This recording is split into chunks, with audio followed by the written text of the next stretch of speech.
Welcome to daily fact. आज हम बात करेंगे अलाइड मेंस आंसर राइटिंग के बारे में, प्लस साथ में डिस्कस करेंगे हमारा इनिशिएटिव एंड कुछ मॉडल आंसर्स भी देखेंगे कि किस तरह से जो है वो आंसर्स जो है वो लिख सकते हैं या क्या अप्रोच जो है वो हमारी हो सकती है। तो सबसे पहले मैं आपको बताना चाहूँगा कि हमारा बैच जो है वो अलाइड मेंस आंसर राइटिंग के लिए वो शुरू होने जा रहा है 15 अक्टूबर 2024 से। 50 डेज प्लान हमारा ये रहेगा, जिसमें हमारे जो इंपॉर्टेंट टारगेट्स रहेंगे, तो सबसे पहला टारगेट रहेगा कि 7 to 10 क्वेश्चन आपको रोज के लिखने पड़ेंगे और आंसर्स लिखने के बाद आपको सबमिट करने पड़ेंगे और लाइव इवैल्यूएशन यहाँ पर होगी। सेकेंड हमारा टारगेट रहेगा कि वीकली फुल लेंथ टेस्ट होंगे, यानी कि 20 से 25 क्वेश्चन आपको at the end of the week लिखने पड़ सकते हैं। देन मॉडल आंसर्स और सप्लीमेंट्री कंटेंट आपको दोनों प्रोवाइड किया जाएगा। वीकली ऐसे हिंदी और इंग्लिश दोनों में रहेंगे, प्लस जो आपके क्वेश्चंस हैं वो भी आपको हिंदी और इंग्लिश दोनों लैंग्वेजेस में रहेंगे। Newspaper editorial most important part for mains answer writing. Newspaper editorial analysis जो है वो हम यहाँ पर करेंगे कि न्यूज़पेपर एडिटोरियल से कौन सा कंटेंट हमारे काम का हो सकता है, और न्यूज़पेपर एडिटोरियल ही आपके कंटेंट को किसी दूसरे एस्पिरेंट के कंटेंट से अलग बनाते हैं। सप्लीमेंट्री कंटेंट हम प्रोवाइड करेंगे और साथ में इंपॉर्टेंट टॉपिक्स पर भी हमारा जो है वो डिस्कशन रहेगा मेंस पॉइंट ऑफ व्यू से। प्लस साथ में ये इंपॉर्टेंट है कि जो टेस्ट है हमारे वो हिंदी और इंग्लिश दोनों लैंग्वेजेस में रहेंगे। तो चलिए अब डिस्कस करते हैं इंपॉर्टेंट क्वेश्चंस को कि किस तरह से जो है वो अप्रोच रखी जा सकती है और रिसेंट हमारे जो मॉडल आंसर्स हैं। तो डे 1 के क्वेश्चन है ये, जिसमें right note on the judicial review. अब डायरेक्ट पूछा है तो सबसे पहले तो अपने माइंड में एक कंसेप्ट क्लियरली बना लो कि जो भी करंट के टर्म्स हैं, like constitutionalism, democratic decentralisation, judicial review, judicial overreach, ठीक है, या फिर national judicial appointment commission, judicial independence हो गया, या कोई भी स्कीम हो गई like like electoral bond scheme, ठीक है, या फिर अगर हम बात करें वन नेशन वन इलेक्शन हो गया, तो ये सभी करंट के टॉपिक्स है। इनके पास जो इनके लिए ये क्वेश्चन है, इनके लिए आपके पास जो है वो कंटेंट एटलीस्ट कम से कम 500 वर्ड्स में एक ना एक कंटेंट होना चाहिए। लाइक जुडिशियल रिव्यू या साइमल्टेनियस इलेक्शन, इनके ऊपर आप अपने नोट्स बना कर रख लो, क्योंकि ये ऐसे टॉपिक है अगर आएंगे तो डायरेक्ट आएंगे, नहीं आएंगे तो फिर भी आपको हेल्प करेंगे या तो ऐसे में या अदर आंसर लिखने में। जैसे फॉर एग्जाम्पल कि यहाँ पर जुडिशियल रिव्यू है तो 60 वर्ड्स में आपको जुडिशियल रिव्यू को लिखना है। तो सिंपली आप डिफाइन कर सकते हैं कि जुडिशियल रिव्यू क्या है। It's a power of a judiciary, ठीक है, particularly the court to examine the constitutionality of the laws, यानी कि जो कॉन्स्टिट्यूशनल वैलिडिटी है लॉज की वो चेक करना। अब यहाँ पर लॉज क्या इंक्लूड होते हैं आप उसको मेंशन कर सकते हैं। फिर सिमिलरली आप यहाँ पर आर्टिकल 13 को मेंशन कर सकते हैं, क्योंकि आर्टिकल 13 कहीं ना कहीं law inconsistent with fundamental right से क्लियर हो जाता है वहाँ से, तो वो वाला आप इसमें रेफरेंस ऐड कर सकते हैं। और 60 वर्ड्स में कोशिश ये कीजिएगा कि आप आर्टिकल से ही शुरुआत करें और आर्टिकल को जरूर मेंशन करें। किस आर्टिकल के बारे में with respect to the polity question आपको आर्टिकल ऐड करना चाहिए। लाइक जैसे साइमल्टेनियस इलेक्शन है, साइमल्टेनियस इलेक्शन यानी कि वन नेशन वन इलेक्शन, इसके रिगार्डिंग पर रामनाथ कोविंद जी की जो है वो कमेटी भी बनाई गई थी to report the Simon commission. Then इसमें डिफाइन में मैंने आपको थोड़ा सा एक्स्ट्रा कंटेंट प्रोवाइड किया है, ताकि अगर थोड़ा और अलग तरह से क्वेश्चन आता है लाइक प्रॉज और कॉन्स पे या एडवांटेज और डिसएडवांटेज पे क्वेश्चन आता है, तो उस तरह से मैंने जो आपको साथ में ही यहाँ पर कंटेंट प्रोवाइड किया है। इसमें आप साइमल्टेनियस सिलेक्शन को डिफाइन कर सकते हैं क्या हो सकते हैं, प्लस जब आपको करंट बेस्ड क्वेश्चन आ रहा है तो आप उसको रिसेंट इशू के साथ भी शुरू कर सकते हैं। जैसे फॉर एग्जांपल रिसेंटली जो है वो प्राइम मिनिस्टर जो हमारे हैं नरेंद्र मोदी जी, उन्होंने हाईलाइट किया है कि इस साल में ही, मतलब ये जो टर्म चली है इसी में ही जो है वो हम वन नेशन वन इलेक्शन को प्रमोट कर सकते हैं। तो इस चीज़ को हम ऐड कर सकते हैं क्योंकि हमारे प्राइम मिनिस्टर ने कहा इन आर इंट्रोडक्शन। देन उसके बाद साइमल्टेनियस इलेक्शन को डिफाइन कर सकते हैं with limited pros and cons.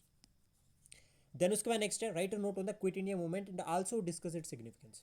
अभी क्विट इंडिया मूवमेंट की यहाँ पे बात की जा रही है, तो देखो मोस्ट इंपॉर्टेंट है कि ये होगा स्टैटिक क्वेश्चन। हम एक स्टैटिक क्वेश्चन को भी साथ में डिस्कस कर रहे हैं। स्टैटिक क्वेश्चन में आपको सबसे पहले ये याद रखना है कि क्विट इंडिया मूवमेंट को डायरेक्ट लिखना है कि किसने लॉन्च किया।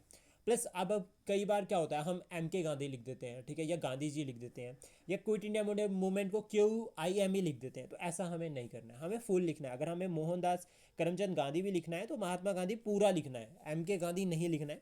और लॉन्च ऑन अगस्त 8 1942, पूरा एक दे for the immediate withdrawal of the British from the India. अभी क्या है कि देखो अब ये वाले आंसर को आप किस तरह से अप्रोच कर सकते हो। राइट ए नोट में पूछा है आपको क्विट इंडिया मूवमेंट और आपको वर्ड लिमिट दिया 120। तो सबसे पहले क्विट इंडिया मूवमेंट को डिफाइन कर दो कि मूवमेंट क्या है, गांधी जी का क्या स्लोगन था। Then go with the features. अब फीचर्स के लिए आप क्या कर सकते हैं कि इस तरह से जो है वो डायग्राम बना सकते हैं और फीचर्स फिर इस तरह से लिख सकते हैं कि 4-5 जो है वो आप पॉइंट्स इस तरह से लिख दो फीचर्स में, तो ये देखने के लिए भी अच्छा लगेगा और एग्जामिनर को पढ़ना भी आसान होगा, तो वो आपको डायरेक्ट नंबर देगा। देन उसके बाद गो विद द सिग्निफिकेंस की सिग्निफिकेंस क्या है, तो कोशिश कीजिएगा कि जितने भी आपके फ्रीडम स्ट्रगल के क्वेश्चन हैं उसको एंड करें 1947 के साथ, क्योंकि कहीं ना कहीं मेन टारगेट जो था वो फ्रीडम स्ट्रगल का फाइनली इंडिपेंडेंस था। तो उस चीज़ को आप यहाँ पर ऐड कर सकते हैं। प्लस क्विट इंडिया मूवमेंट के रिगार्डिंग आप एक फैक्ट और भी ऐड कर सकते हैं, लाइक इसको कितने साल कंप्लीट हुए। इंपॉर्टेंट रहता है कि लाइक जैसे अगर आपका 1942 में शुरू हुआ तो अभी 2024 2042 में जो है वो इसको कितने साल होंगे, 100 साल हो जाएंगे। और ये हमारी जो फेज़ है 2024 से लेकर 2047 तक की जो फेज़ है, 2047 तक की जो फेज़ है, ये कहीं ना कहीं अमृत काल है। और अमृत काल में 5 साल पहले जो है वो हम ये क्विट इंडिया मूवमेंट का टारगेट रख रहे हैं। तो हम इसको कंक्लूड इस तरह से भी कर सकते हैं कि क्विट इंडिया मूवमेंट को 100 साल होंगे अमृत फेज़ के 5 साल पहले। तो हम ये टारगेट रख सकते हैं कि अमृत साल का जो टारगेट है हमारा, अमृत जो हमें डेवलप्ड कंट्री बनना है, उसको हम 5 साल पहले इसी टाइम पे अचीव कर सकते हैं 100, जब हमारे 100 ईयर कंप्लीट होंगे। तो ये भी एक हिडन जो है वो टॉपिक छुप सकता है और आप इसको लिख सकते हैं। देन उसके बाद नेक्स्ट आता है discuss the factor responsible for the formation of Muslim league. Direct define Muslim league, कब बनी थी मुस्लिम लीग, ठीक है, और किसने बनाई थी, आप ये मेंशन कर सकते हैं कौन लीडर्स थे। उसके बाद आप मुस्लिम लीग के बारे में features same as it is आपको लिखना है, तो आप इस तरह से डायग्राम बनाकर लिख सकते हैं कि फीचर्स जो है वो मुस्लिम लीग के क्या क्या थे। जैसे कि उनका हर साल जो है वो सेशन होता था, मुस्लिम्स के इंटरेस्ट को प्रमोट करते थे, सरकार के सामने डिमांड्स रखते थे मुस्लिम्स की, और जनरली वहाँ पर वो सेक्शन इन्वॉल्व था मुस्लिम लीग का जो कि एजुकेटेड था। देन उसके बाद रीजन फॉर द फॉर्मेशन, अब ये मेन पार्ट है रीजंस, क्योंकि फैक्टर रिस्पॉन्सिबल है, पूछा है कि क्यों बनी है, कौन कौन से वो फैक्टर्स थे। तो आप इसको डायग्राम फॉर्मेट में नहीं बना सकते, लेकिन हाँ आप ऐसा कर सकते हो कि जैसे आपको फैक्टर्स लिखने हैं कि कौन कौन से फैक्टर्स, तो उसका डायग्राम बना सकते हो। देन उसको एक्सप्लेन कर सकते हो कि बंगाल का पार्टीशन हो गया, ठीक है, डिजायर फॉर सेपरेट इलेक्टोरेट हो गया, ब्रिटिश इंकरेजमेंट होगी under the principle of divide and rule. तो जैसे डिवाइड एंड रूल है उसको आप मेंशन कीजिए, कॉम्युनल डिवीजन सोसाइटी में करनी थी। ऊपर से आप ये भी लिख सकते हैं फॉर एग्जाम्पल कि जो आपका यहाँ पर जो एंटी पार्टीशन मूवमेंट थी उसमें हिंदू मुस्लिम यूनिटी देखी गई थी, तो कहीं ना कहीं ब्रिटिश जो है वो उसको प्लान कर रहे थे कि उस हिंदू मुस्लिम यूनिटी को तोड़ा जाए।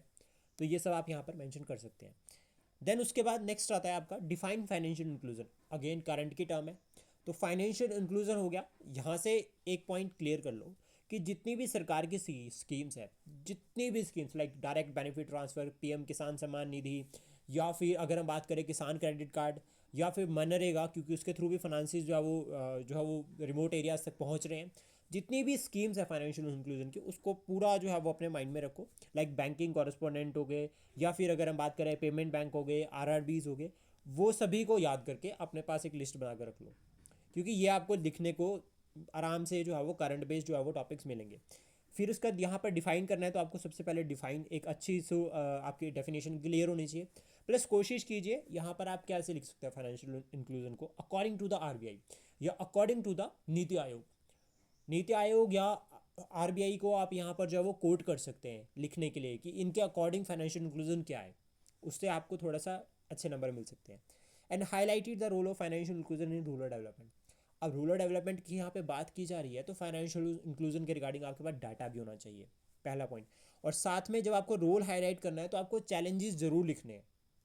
अब ये पूछा नहीं है, रोल पूछा है तो आप रोल बता सकते हैं कि क्या क्या रोल है। जैसे फॉर एग्जांपल एक रोल है कि फाइनेंशियल इंक्लूजन वुमेन इंपावरमेंट में रोल प्ले कर रहा है, कैसे, विया नबार्ड। नबार्ड जो क्या कर रहा है, सेल्फ हेल्प ग्रुप्स जो है रूरल एरियाज में उनको जो है वो फंड प्रोवाइड कर रहा है। फिर वहाँ से क्या हो रहा है कि वो फंड से जो है वो वुमेन्स क्या कर रही है, different type of self employment generate हो रही है। उस सेल्फ एम्प्लॉयमेंट से क्या होगा, वुमेन एम्पावरमेंट होगी। अब ये इनडायरेक्टली लिंक कर गया, लेकिन चैलेंजेस भी बताना है। फिर आप चैलेंजेस जो है वो, अब चैलेंजेस पूछे नहीं है तो आप चैलेंजेस इस तरह से बटरफ्लाई डायग्राम में या सर्कल डायग्राम में फॉलो करके 4 चैलेंजेस लिख सकते हो। देन गो फॉर फिर फाइनल वे फॉरवर्ड की आपके वे फॉरवर्ड क्या हो सकते हैं, कि फाइनेंशियल इंक्लूजन जो है उसका जो है वो हमें क्या, फाइनेंशियल इंक्लूजन जो है वो in the phase of demographic dividend, कि जो हमारी डेमोग्राफिक डिविडेंड, क्योंकि हमारी ऑलमोस्ट 62% जो है वो वर्किंग एज पॉपुलेशन है। तो फाइनेंशियल इंक्लूजन जो है वो क्या है कि in the phase of demographic dividend वो एक जो है वो क्रूशल रोल प्ले कर सकता है। इसलिए हमें क्या करना चाहिए, इंक्लूसिव, इनोवेटिव और citizen centric plus participation of the people in the policy making, उसको जो है वो प्रमोट करना चाहिए, ताकि हम एक सस्टेनेबल ग्रोथ एंड डेवलपमेंट को अचीव कर सके ड्यूरिंग द फेज ऑफ अमृत काल।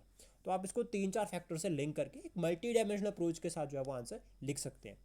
देन उसके बाद डे 2 में अगर हम बात करें तो ये भी करंट बेस्ड टॉपिक है, एंटी माइक्रोबियल रेजिस्टेंस, और अभी इसके रिगार्डिंग जो वो रिपोर्ट भी आई है उसमें ये कहा गया है कि ऑलमोस्ट जो आपकी यहाँ पे इस रिपोर्ट के अकॉर्डिंग जो एग्जैक्ट डाटा अगर याद नहीं रहता तो आप अप्रॉक्सीमेटली ये कह सकते हो कि जो आपका यहाँ पर एंटी माइक्रोबियल रेजिस्टेंस है वो सेकंड नंबर पर है for the responsible for death in India.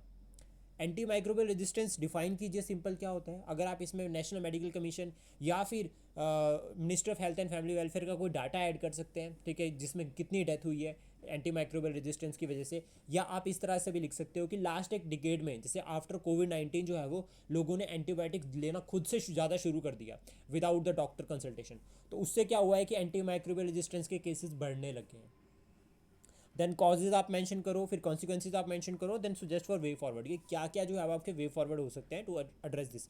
अब यहाँ पर जो है वो 60 वर्ड्स में लिखना था, लेकिन मैंने आपको इसमें एक्स्ट्रा कंटेंट प्रोवाइड किया है ताकि ये क्वेश्चन अगर आपको 120 वर्ड में भी आता है तो भी आपके पास पूरा जो है वो कंटेंट अवेलेबल है, आपको कुछ एक्स्ट्रा वर्क करने की जरूरत नहीं पड़ेगी। देन उसके बाद नेक्स्ट आता है discuss the role of district administration in disaster management. अब हिमाचल पॉइंट ऑफ व्यू को यहाँ पर ऐड कीजिए। जैसे कि रिसेंटली जो है वो आप बता सकते हैं कि जिस तरह से जो है वो शिमला डिस्ट्रिक्ट के जो रामपुर वाले रीजन है वहाँ पर जो है वो फ्लड्स आए, क्लाउड ब्रस्ट हुआ और एक गांव जो है वो पूरा का पूरा तबाह हो गया। आप उसको जो है वो रिसेंटली जो है वो आप ऐड कर सकते हो। तो उस केस में क्या हुआ कि डिस्ट्रिक्ट एडमिनिस्ट्रेशन का रोल जो है वो बहुत इंपॉर्टेंट हो जाता है। क्यों? क्योंकि डिस्ट्रिक्ट एडमिनिस्ट्रेशन जो है वो डायरेक्टली लिंक कर रही है वहाँ से। अभी स्टेट डायरेक्ट लिंक नहीं करती, ठीक है, स्टेट डिस्ट्रिक्ट के पास जाएगी फिर डिस्ट्रिक्ट वर्क करेगी। तो लेकिन डिस्ट्रिक्ट के पास डायरेक्ट आ रहे हैं तो डिस्ट्रिक्ट की अथॉरिटी बन जाती है। तो मैनेज डिस्ट्रिक्ट कैसे जो है वो रोल प्ले कर सकती है, 60 वर्ड्स में था, लेकिन अगेन इसको प्री डिजास्टर में डिफाइन किया है कि प्री डिजास्टर में क्या रोल प्ले कर सकती है, ड्यूरिंग डिजास्टर क्या रोल प्ले कर सकती है, और पोस्ट डिजास्टर रिकवरी में क्या क्या जो है वो हो सकता है। उसके बाद हमें इकोनॉमिक रिकवरी करनी होती है, कम्युनिटी को असिस्टेंस देनी होती है, फाइनेंशियल एड प्रोवाइड करनी होती है, ठीक है, उन्हें जो है वो सेफ्टी जो है वो एक सेफ प्लेस प्रोवाइड करना पड़ता है। ये सब इनिशिएटिव होते हैं। कोई वल्नरेबिलिटीज़ कोई एट्रोसिटीज़ ना हो उसका भी ध्यान रखना पड़ता है, specially in case of children and the women. Then उसका नेक्स्ट है write note on the government of India 1935।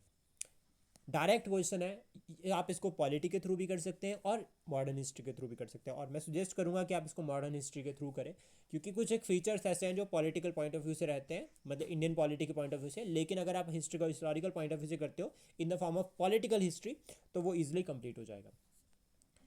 की फीचर्स गवर्नमेंट ऑफ इंडिया 1935 के आप बताइए कि इसमें फेडरल स्ट्रक्चर की बात की गई, प्रोविंशियल ऑटोनॉमी की बात की गई, सेंट्रल गवर्नमेंट की बात की गई, फेडरल कोर्ट, रिजर्व कोर्ट, और साथ में ट्रांसफर्ड एंड रिजर्व सब्जेक्ट।